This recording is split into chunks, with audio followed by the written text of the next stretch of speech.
Good evening. So, the coronavirus drags on. Yesterday, Georgia hit a record high number of deaths reported in one day due to the coronavirus. Cherokee County, where Julie and I lived before we moved to Newnan, shut down an entire high school this week for the rest of the month in an effort to control the spread of the virus among their high school students there. And perhaps most troubling, yesterday 2 Power 5 college football conferences canceled the entire football season out of concerns surrounding the persistence of the virus.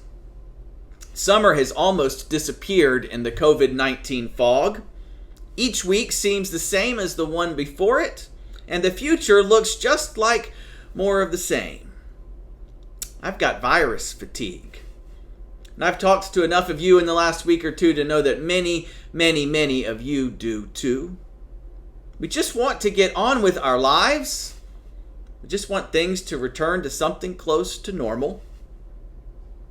In order to get ready for last week's message, I spent a lot of time reading Ecclesiastes, and the writer in Ecclesiastes just hits the nail on the head for how lots and lots of us are feeling right now. Listen to these words from the very beginning of the book.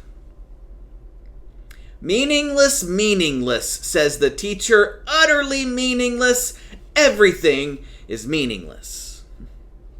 What do people gain from all their labors at which they toil under the sun? Generations come and generations go, but the earth remains forever.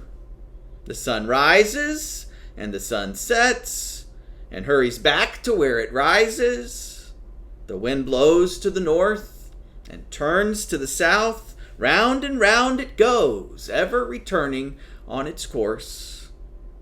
All streams flow into the sea, yet the sea is never full. To the place the streams come from, there they return again. All things are wearisome, more than one can say. The eye never has enough of seeing, nor the ear its fill of hearing. What has been will be again. What has been done will be done again. There is nothing new under the sun. But you have guessed that the Bible has such perfect words for how we're all feeling right now. We all want to get back to a routine that allows us to live our lives with more purpose. A routine that lets us at least feel as though we're making some progress. A routine that allows us to invest our lives with meaning. Instead, the sun rises and the sun sets.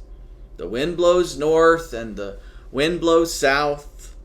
Everything returns to where it came from. Everything is meaningless. While conditions right now in our community aren't great, and no public official or health authority would recommend an expansion of social activity or interpersonal exposure right now, we want to get back to normal. And we want to get back to normal at Central, too. We're working on plans to restart in-person Bible study as soon as conditions indicate that expanding in-person activities might be appropriate.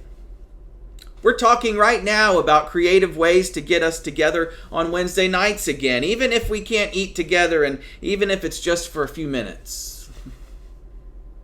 But right now, as a church, we want to be responsible. We want to be good neighbors. We want to be good citizens.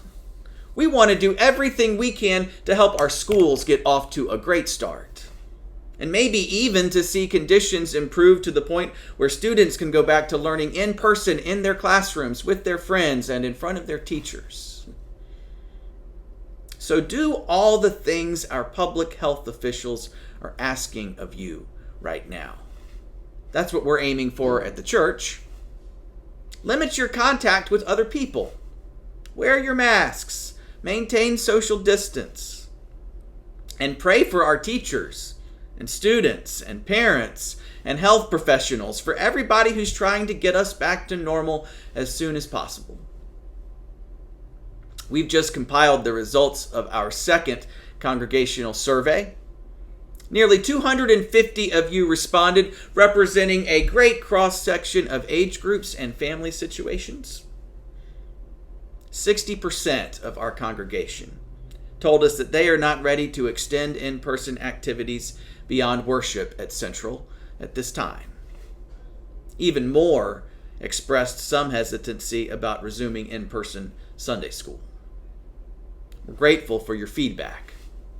It helps us tremendously as we plan. It's challenging to find meaning when progress seems elusive, and each week seems much like the one before it. But even the writer of Ecclesiastes found one thing worth holding on to in the middle of the mess of life. Ecclesiastes concludes this way: "Now that all has been heard, here is the conclusion of the matter. Fear God and keep his commandments, for this is the duty of all mankind."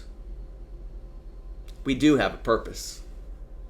Our faith is as important as it has ever been. God's instructions give meaning and structure and purpose to all of us.